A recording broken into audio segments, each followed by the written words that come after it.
Welcome to the Banker Lamp. Please enjoy the video. In this video, I will show how to set up an oxygen tank. First, always ensure your oxygen tank is upright and securely fastened to prevent it from falling over. Next, carefully remove the protective cap from the tank valve. Before attaching any equipment, briefly open and then quickly close the tank valve for about 1 second to clear any dust or debris from the opening. This simple step helps maintain the purity of your oxygen supply. Now, let's attach the regulator. Carefully align the 2 small pins on the regulator with the corresponding holes on the tank valve. Once aligned, hand tighten the T-handle screw until it feels snug.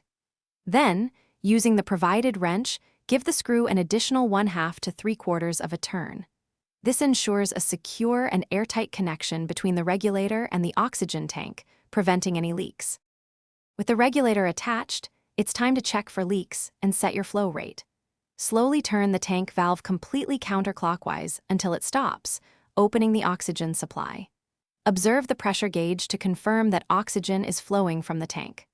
Finally, adjust the flow meter to your prescribed liter per minute setting. This ensures you receive the correct amount of oxygen for your needs, typically between 1 and 15 liters per minute. Safety is paramount when using oxygen. Always store your tank away from any open flames, sparks, or heat sources. When you are finished using the oxygen, close the tank valve completely by turning it clockwise. Then, bleed the regulator by turning the flow meter on until the pressure gauge reads 0. This releases any remaining pressure, making it safe to disconnect the regulator for storage or transport. Thanks for watching. If this was helpful, leave a like and consider subscribing. See you next time.